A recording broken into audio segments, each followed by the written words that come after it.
Today we're taking a look at Voidling Bound, an upcoming creature collecting action RPG that is already getting a lot of attention on Steam, and I'll say this right at the start, this is not just another Pokémon style monster catcher.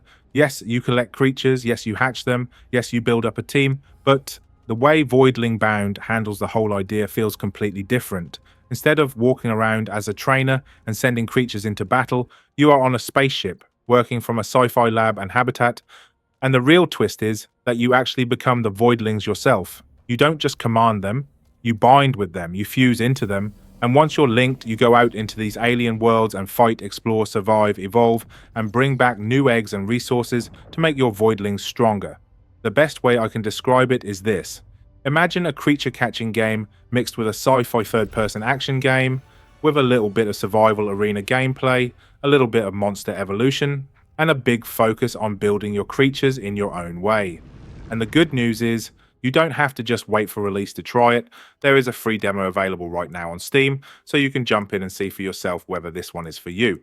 Now, going by the Steam response, people are clearly enjoying what they've played so far. The demo is sitting at overwhelmingly positive, with a very high positive review score, and that is always worth paying attention to, especially for a game that is still building towards its full launch. One Steam review says, "I had no idea I played for over 2 hours." Another review describes the combat as buttersmooth and incredibly fun. And one of my favourite short reviews simply says, "Skylanders meets Warframe meets Pokémon. Amazing game." After playing it myself, I understand why people are reacting like that, because Voidling Bound has a really neat idea at its core. You start from your spaceship, which acts as your main base. This is where your habitat is, where your Voidlings live, and where you hatch the eggs you find out in the world. So instead of just throwing a ball at a creature and catching it straight away, you are exploring planets, finding eggs, bringing them back, hatching them, and seeing what kind of Voidling you get.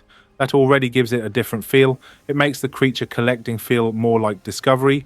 You are not just filling out a list, you are going out into dangerous areas, finding something valuable, bringing it back to your ship, and then seeing what comes from it. And the spaceship setting really helps make the game stand out. It gives the whole thing a proper sci-fi identity. You are not just a trainer wandering from town to town, you are more like a space wrangler, using advanced technology to connect with these creatures and fight against threats on alien worlds. One of the coolest parts is the way you enter a mission. Once you have made or upgraded your Voidling in the lab, you use this kind of neural link system to bind with it.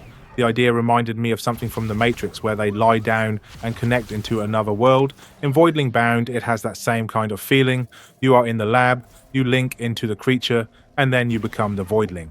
And that is what makes the game feel so different. You are not standing at the back giving orders, you are the creature. You control its movement, its attacks, its abilities, its dodges, its jumps, its special moves, everything. That makes the bond with the creature feel much more active, because every Voidling is basically a playable character with its own style. Some feel fast, some feel heavier, some are better at certain attacks, some are built around different abilities and elemental effects, and because you are controlling them directly, the creatures do not just feel like stats on a screen, they feel like characters you actually play as. The game also has a strong focus on evolution and genes. You can splice genes with different elements, which lets you create rarer and more unique Voidlings. That is where the monster catching side starts to get really interesting. You are not just looking for one perfect creature, you are trying to create new combinations, unlock different traits, discover new abilities, and build something that matches how you want to play. There are elemental mutagens, ability genes, body parts, colors, eye genes, and different ways to customize your specimens. So if you like games where you can tinker with builds, unlock new paths, and keep improving your creatures, there is quite a lot here to dig into. And that is only from the demo. The demo already gives you a decent taste of the systems, with several Voidlings to try, eggs to hatch, research points to spend, and different missions to replay. But the full game is clearly aiming to expand that even further, with more creatures, more abilities, more choices, and more reasons to keep experimenting. One thing I really liked is that each type of Voidling has its own skill tree, and these are not tiny little upgrade menus where you unlock 1 or 2 small bonuses. And forget about it, the skill trees are actually quite large, and they do make a difference. You can feel your Voidling changing as you put points into upgrades. That is important in a game like this, because progression needs to feel meaningful. If you are collecting creatures, hatching eggs, and building up your team. You want those upgrades to matter. You want to feel like your creature is becoming stronger because of the choices you are making. And in Voidling Bound, even in the demo, you can already see how those skill trees could become a big part of the full game. You can focus on different stats, different abilities, and different playstyles. So two people could use the same basic Voidling, but end up building it in different ways. That kind of build variety is what could give the game a lot of replay value. Now let's talk about the gameplay itself. Voidling Bound is not turn-based. This is a third-person action game. You are running around, jumping, dashing, attacking, dodging, using abilities, and fighting waves of enemies in real time. The combat has a nice pace to it. It is colourful, fast, and very easy to understand once you get going. You can shoot, slash, slam, blast, and use special abilities depending on the Voidling you are playing. And because the Voidlings all have their own movement and attacks, the game does not feel like you are just swapping skins. The creature you choose changes how the mission feels. The exploration side is also a big part of the game. You go out into different areas, look for eggs, collect resources, find research points, and search for things that can help improve your Voidlings back at the ship.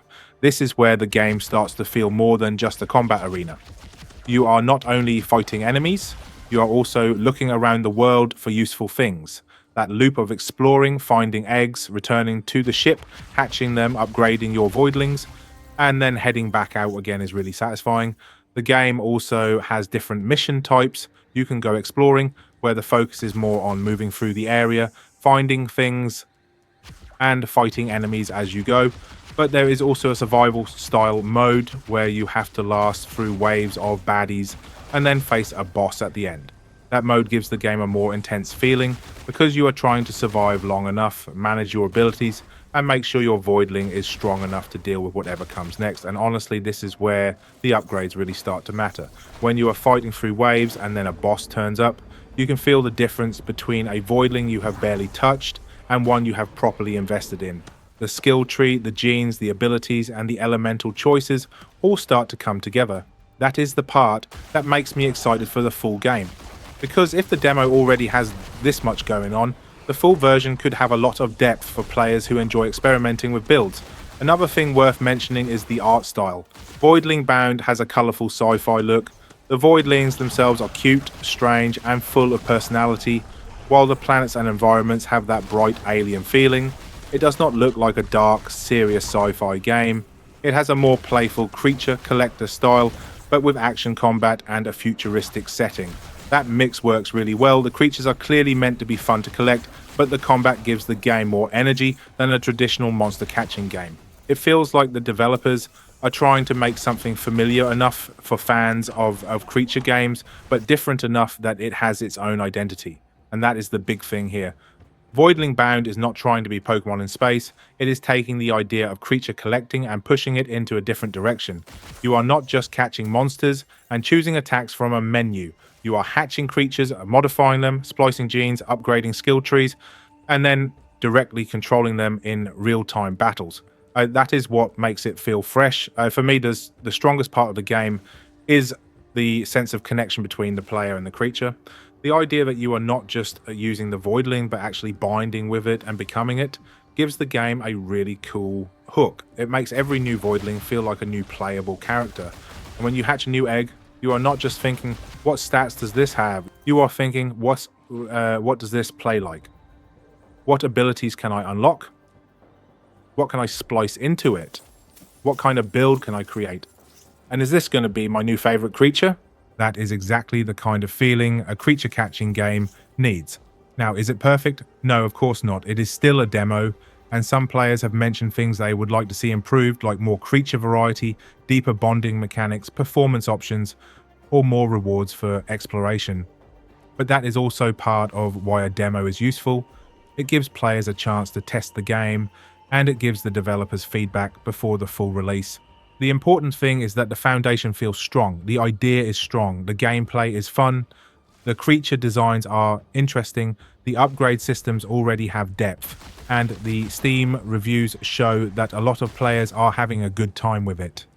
One reviewer called it a fantastic foundation, and I think that sums it up really well. Voidling Bound feels like a game with a lot of potential, especially for people who love monster hunting, creature collecting, and build crafting games. If you are someone who enjoys hatching creatures, finding rare versions, customizing abilities, unlocking skill trees, and testing different playstyles, then this is definitely one to keep an eye on. And because the demo is free on Steam, there is really no reason not to try it for yourself. You can download the demo now, play through the early missions, test out the Voidlings, hatch some eggs, try the combat, and see how the whole spaceship and neural link idea feels.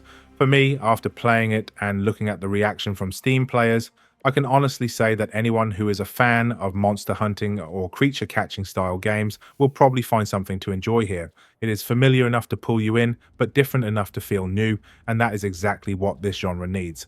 So that is my overview of Voidling Bound. It is an upcoming sci-fi creature collecting action RPG where you hatch voidlings from eggs, upgrade them on your spaceship, splice genes, unlock new abilities, build through large skill trees, and then bind with the creatures to explore and fight as them directly.